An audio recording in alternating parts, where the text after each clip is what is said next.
Bismillahirrahmanirrahim. Alhamdulillah. Assalatu wassalamu ala rasulillah. Kita mesti mengingat bahwasanya Rasulullah menyampaikan sebaik-baik harta apabila harta itu di tangan orang yang baik. Betapa apabila harta itu dikuasai oleh orang-orang yang soleh, maka kebaikannya dapat dirasakan oleh banyak pihak. Tidak hanya sesama manusia yang merasakannya, akan tetapi tumbuhan, binatang-binatang yang ada di sekitarnya, juga alam di sekitarnya akan merasakan keberkahan dari harta tersebut. Apakah kita tidak ingin untuk melihat senyum tulus dari mereka-mereka yang merasakan keberkahan dari harta yang kita miliki, dari anak-anak yatim, orang-orang yang dalam keadaan berkekurangan? Betapa ingin hati kita untuk membantu mereka-mereka yang sedang terkena musibah, bencana alam, korban gempa di mana-mana, rumah mereka telah tergulung ombak, tertelan bumi, tidak ada lagi tempat tinggal yang layak untuk mereka. Mereka tinggal di tenda-tenda pengungsian yang sangat memprihatinkan. Apa belum tergerak hati kita untuk mengakses kepada Zat yang Maha Kaya agar Ianya menitipkan sebagian karunia rezekinya itu kepada Anda? Kemudian kita bergerak membantu sesama, terlebih mereka-mereka yang membutuhkannya itu. Pernahkah kita melihat anak-anak usia sekolah yang tidak bisa melanjutkan sekolahnya semata-mata karena masalah dana? Betapa banyak anak-anak yang berusia kuliah namun mereka tidak bisa melanjutkan studinya semata-mata juga karena dana. Hingga banyak di antara mereka yang terpaksa bekerja apa adanya, bukan karena mereka tidak cakap, bukan berarti mereka tidak layak untuk belajar melanjutkan studinya, itu semata-mata karena kondisi kekurangan dana. Apakah kita lebih rela, lebih senang ketika perekonomian, bisnis yang berjalan di sekitar kita ini dipegang oleh mereka-mereka yang tidak sekalipun bersujud kepada Allah Subhanahu wa Ta'ala? Apakah kita hanya ingin menonton anak-anak yang terlantar itu, kemudian kita cukup mendoakan mereka, sementara sejatinya kita bisa melakukan sesuatu yang lebih?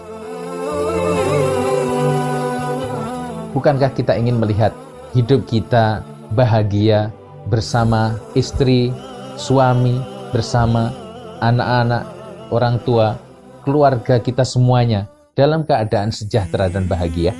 Bukankah kita ingin ketika kita meninggal dunia nanti meninggalkan mereka dalam keadaan berkecukupan? Karena meninggalkan anak keturunan dalam keadaan berkekurangan itu tidak baik dalam Islam. Disinilah yang harus kita menyadarkan diri kita, bahwa untuk menjadi kaya itu sesuatu pilihan. Jangan beranggapan bahwa saya kaya ataupun saya miskin ini adalah ketetapan dari Allah, dengan alasan bahwasanya rezeki kita telah ada takarannya, rezeki kita telah ada jatahnya sendiri-sendiri. Memang demikian adanya, akan tetapi pengertian kita harus benar dulu.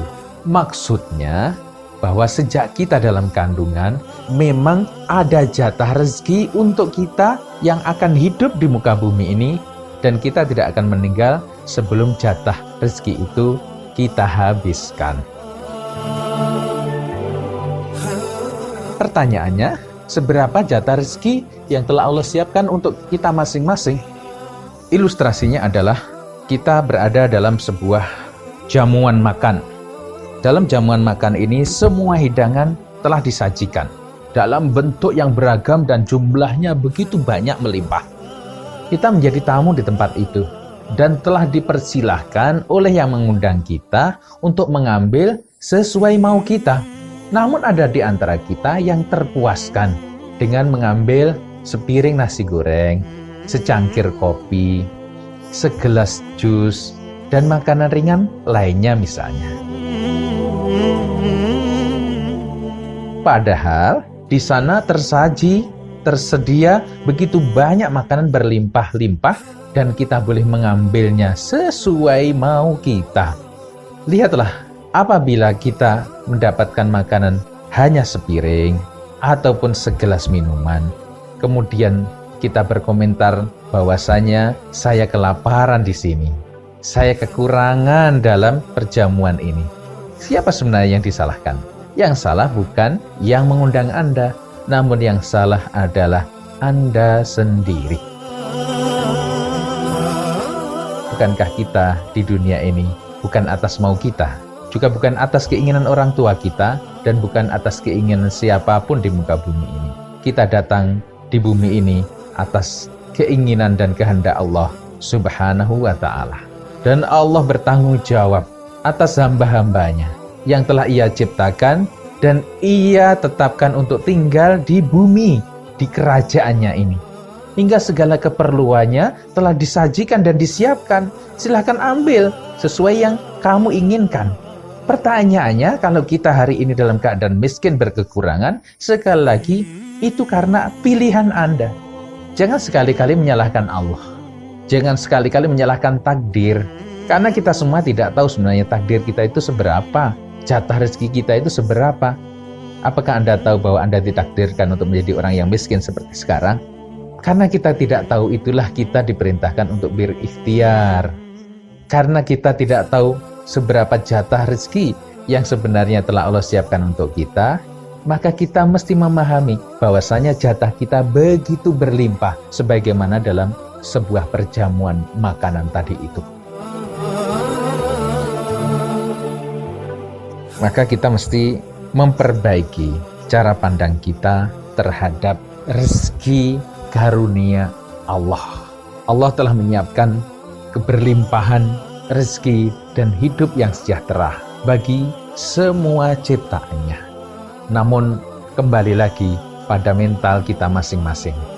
Kalau kita melihat diri kita layak dan pantas, mengapa kita tidak melakukannya dengan cara memohon kepada Allah Subhanahu wa ta'ala agar pintu-pintu rezeki itu dibukakan untuk kita.